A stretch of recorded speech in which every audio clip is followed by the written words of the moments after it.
Dans le prochain épisode de Demain nous appartient. Tandis que Stanislas observe Audrey, Victoire et Samuel rendent service à Florian, Nathan commet quant à lui une terrible erreur. Attention, les paragraphes qui suivent contiennent des spoilers sur l'épisode de Demain nous appartient demain soir sur TF1. Si vous ne voulez rien savoir, ne lisez pas ce qui suit. Vendredi 3 juin dans Demain nous appartient. Stanislas observe Audrey au lendemain de son agression. Chloé et Stanislas se rendent au commissariat pour faire une déposition. Cependant, aucun d'eux n'a réussi à voir l'agresseur. De son côté, Camille profite de l'absence de Stanislas pour fouiller dans sa malle à souvenirs. Malheureusement, ce dernier débarque et la surprend. Contre toute attente, Stanislas lui montre une peluche mais également la voiture qu'il a reçue lors de son premier Noël sans sa mère. Au commissariat, Roxane a épluché les images de vidéosurveillance près du cabinet Perrault. Sur celle-ci, on peut voir un homme s'échapper en scooter quelques secondes seulement après l'agression de Chloé. Grâce à la plaque d'immatriculation, Roxane est parvenue à retrouver la trace d'un certain Malo Ferré, connu des services de police pour coups et blessures. Avant d'aller l'interroger, Sarah aimerait toutefois avoir un petit tête-à-tête avec Stanislas.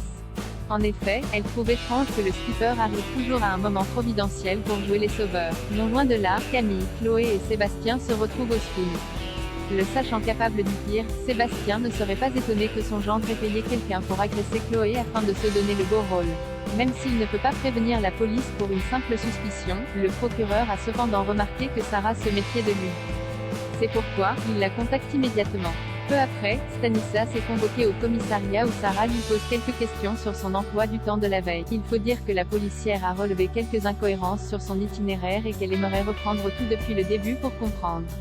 Mais Stanislas n'a pas vraiment le temps de répondre puisque Martin met fin à l'interrogatoire. Une fois seul, le commandant reproche à Sarah d'avoir outrepassé ses instructions. Jusqu'à preuve du contraire, Stanislas est innocent. Il somme donc Sarah d'arrêter ses bêtises et de se remettre au travail. Plus tard, Sarah et Nordine interrogent Malo sur son emploi du temps de la veille. Ce dernier indique alors aux deux policiers qu'il travaillait au moment des faits. Concernant Stanislas, le jeune homme affirme qu'il ne le connaît pas. Roxane a quant à elle épluché les fadettes de Stanislas et Malo sur ces 2 dernières semaines. D'après ses recherches, rien ne prouve qu'ils soient rentrés en contact. Tandis que Sarah est convaincue qu'ils ont utilisé des téléphones prépayés, Roxane pense plutôt que sa compagne fait fausse route depuis le début. Elle lui rappelle ensuite qu'elle ne peut pas s'acharner contre Stanislas avant de préciser que jusqu'à preuve du contraire il n'a rien fait de mal. Agacée d'entendre sa femme parler comme le commandant Constant, Sarah regrette que personne ne voit que Stanislas est un homme dangereux puis indique qu'elle va se débrouiller seule. À quelques pas de là, Stanislas retrouve Malo et lui remet une enveloppe d'argent avant de lui demander de disparaître. Craignant que la police revienne, le jeune homme réclame une bonne rallonge contre son silence. Après l'avoir plaqué violemment contre le mur, Stanislas lui assène un coup de poing dans le ventre. Avec la douleur, Malo s'écroule au sol mais cela n'arrête pas Stanislas qui continue de lui donner plusieurs coups de pied dans le ventre. Il déclare ensuite que c'était un avertissement et que la prochaine fois, il le crèvera. En fin de journée, Stanislas observe Audrey qui marche dans la rue et prend des photos d'elle.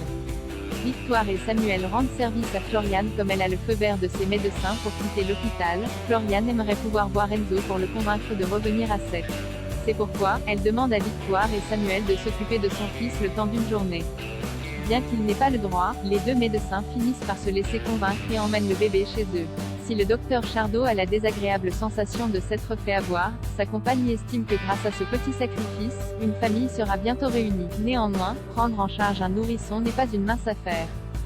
Sans berceau et suffisamment de couches pour tenir la journée, le couple n'a pas d'autre choix que d'improviser. Samuel récupère donc un panier en osier chez les douaniers puis confectionne un berceau pour le bébé.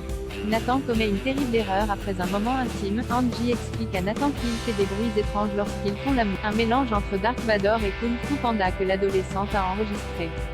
En écoutant, Nathan affirme que plein de personnes. Plus tard, Nathan a enfin terminé son podcast et envoie le fichier à Étienne afin qu'il puisse le poster sur le site du lycée. Mais quelques heures plus tard, le podcast n'est toujours pas en ligne. Nathan décide donc de le faire lui-même. Malheureusement, il se trompe de fichier et publie par erreur l'enregistrement de son moment intime avec Angie. Fière du garçon qu'elle aime, Angie met le podcast sur le haut-parleur de son téléphone afin que tous ses camarades écoutent le travail de Nathan. Mais en entendant l'enregistrement de leurs débats, elle lui lance qu'elle ne le lui pardonnera jamais. À quelques pas de là, Chloé et Étienne écoutent également le podcast. Ce dernier est déçu que son élève n'ait pas joué le jeu.